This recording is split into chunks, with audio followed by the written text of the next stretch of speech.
Good evening.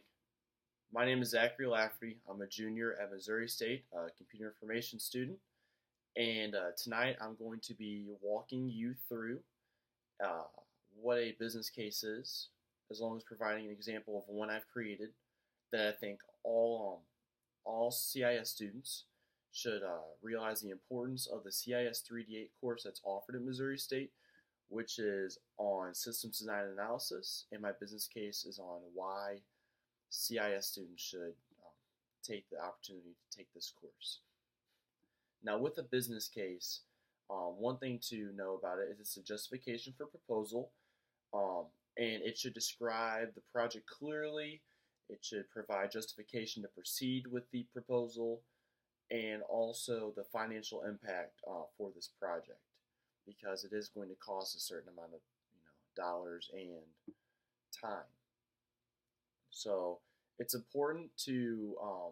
require the consideration of the organization's overall mission, objectives, and IT needs. So for this business case, um, again, it's for a CIS student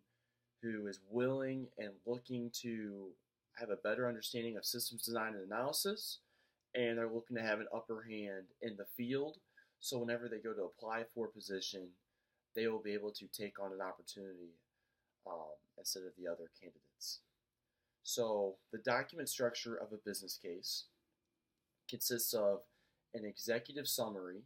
a situational assessment and problem statement,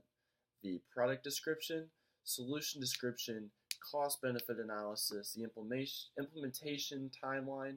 along with ending it with the critical assumptions and risk assessment. So beginning with the executive summary, since we're talking about the importance of taking the CIS 3D8 Systems Design and Analysis course, basically you want to talk about the big picture of the proposal. Basically why, what the students are going to get from this, why they should take it, and how it's going to help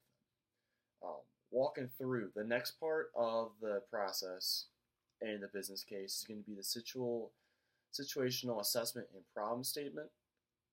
And so, for example, this is going to talk about the current situation with why there should be this proposal, and the problems that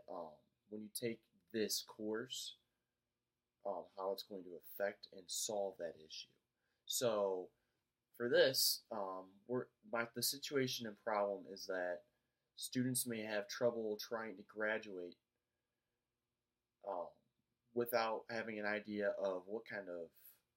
place they're going to be when they're looking for an interview. So by taking the systems design and analysis course, it's giving them a better understanding of information systems. So when they have an interview for a career position, they are now going to have the upper hand opposed to those who did not have an understanding of information systems, and they're going to be seen as not stronger candidates. When you go to the next part of the business case, which is the project description, you're talking about how the proposal works. So for the importance of taking the CIS 3D8 course, my example is walking through basically the 5 phases of content that's going to provide students with the appropriate knowledge necessary for fulfilling this course and having a better understanding of information systems. So I talk about how the course is going to offer phases of systems planning, systems analysis, systems design, system implementation, and system support and security. The fourth step in writing and making a business case is going to be the solution description, and kind of give you an idea of what you're going to be really getting out of this and what to look forward to when you're taking this course. So for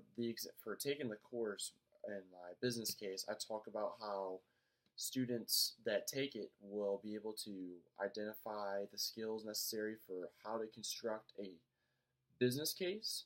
how to construct their development strategies for different types of systems modeling. Just to give you a couple, for example, The fifth step in a business case is going to be the cost benefit analysis. And this is going to talk about kind of the financial and also time costs that goes into this proposal. So for a CIS student that's eager in taking this course, it's going to cost 3 credit hours of lecture time and credit hour costs, which vary depending on the higher institution that you choose to take this course at, and being the extra time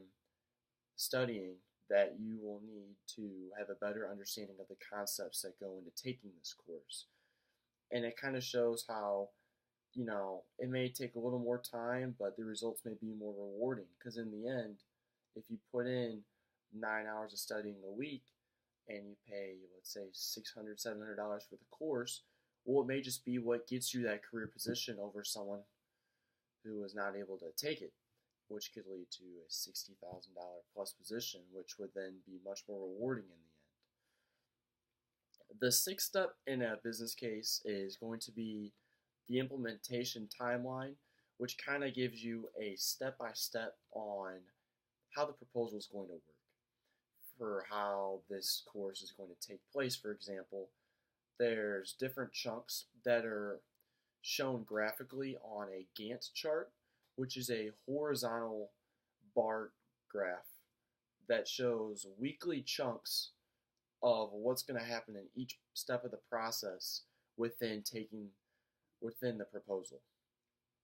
So for example, for the CIS 3D8 course, there's 5 phases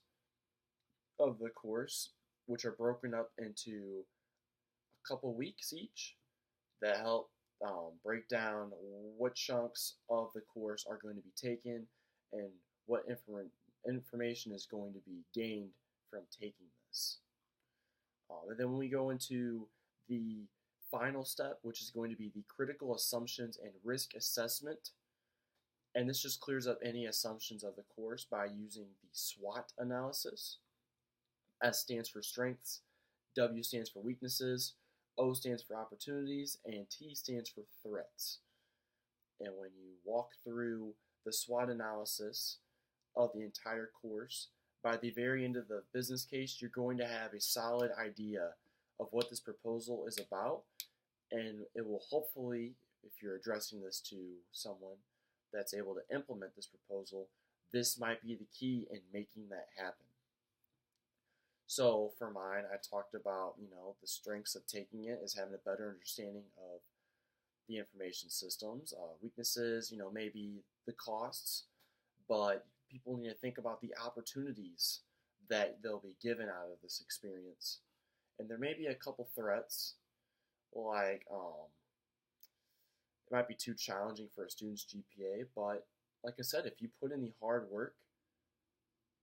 CIS students that take this course, that put in the work, are going to have that upper hand on receiving a career position, which I think is much more rewarding, and why I think in the end, for my example of a business case, CIS students should definitely take the opportunity to take it. So if you've done what a business case is created to do, if you do it the right way, you're setting out a strong proposal and what you want to happen. And if it's a strong business case, then you'll have some great results from it. Thank you very much.